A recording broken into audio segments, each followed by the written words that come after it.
So I was waiting to get up and do a little activity, and before I could do it, the teacher had a little girl at the board who was writing what she had done for her morning writing, and it said, "I like butter on my toast." And she wrote butter and spelled it this way. And the teacher said, "You like butter on your toast?" And the little girl said, "No, butter, I like butter on my toast." And the teacher said, "Well, no, because Mommy E is one letter away from that U, and you know what she's going to do. She's going to tell that you say your name, so you've got butter on your toast."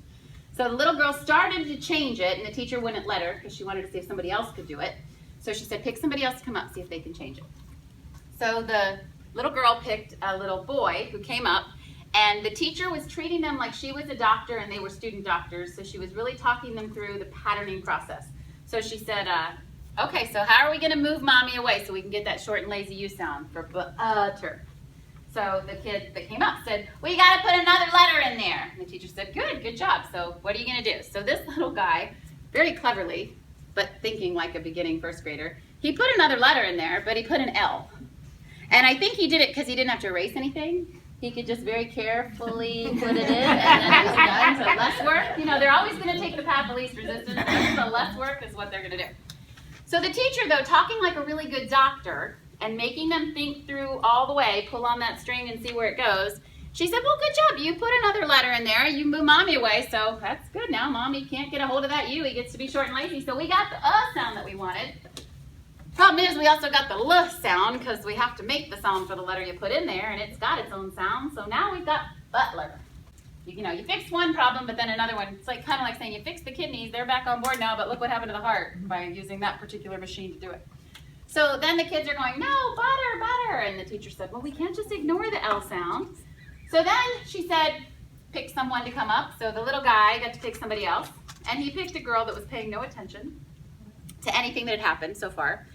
And so she came up, and the teacher talked to her in the same way and said, "How are we going to get rid of that L sound that we don't need?" Now, she had missed everything that had happened before, so she just erased the L and thought, well, there. So now we're back to this again. So the teacher said, "Well, okay, good job. You got rid of that L sound because we didn't want that. Unfortunately, though, when you did that, now Mommy's one letter away again, so we're back to butter." Now, some of the kids immediately wanted to send this word to jail because we do have a jail. We have a word jail. But we don't want an overcrowded prison system, because that's ineffective.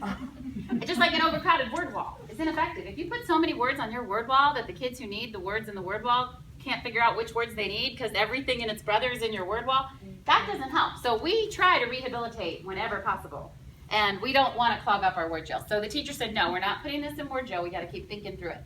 So then she called the little girl got to pick someone, and she picked this little boy. His name was Angel, and he was the one from Mexico. And he came up and he put another T in the word. Now, I assumed he'd just seen the word butter before, but she knew he had no books anywhere, so he had not seen the word butter. So she said, "Angel, how did you know to put another T in the word butter?"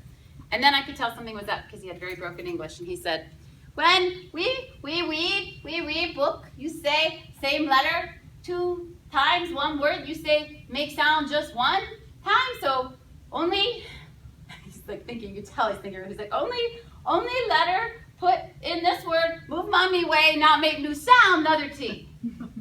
And what he's saying is, you know, when we read a book, if we have 2 of the same letter, you tell us you only have to make that sound 1 time. So if I'm making the proper deduction here, we should be able to double this T. That should, in effect, move Mommy away, thus giving us back our short and lazy U sound that we want, but without introducing a brand new letter sound that we don't want. So if I balance this all correctly out, even though I don't even speak English, by the way, if my deductions are correct, this word should now be butter. By the way, can someone tell me what butter is?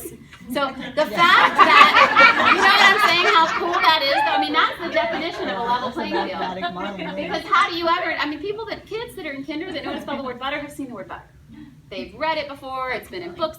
How else in the world would a kindergartner know how to spell the word butter? Even us, we wouldn't think about it unless we had to, because you butter. Even if you know the letters and sounds, you could sound it out and not know to put 2 T's there.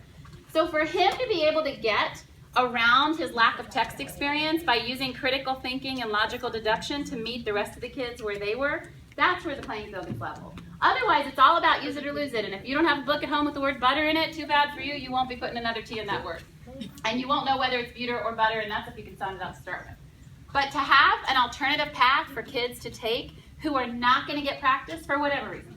They're not going to be reading at home. They are not going to be writing at home. Now, I will say they will be reading and writing at home when they can read and write. because there's an intrinsic motivation in being able to pick up a book you really want to read and go for it. But you can't do that if you only have the first third of the code.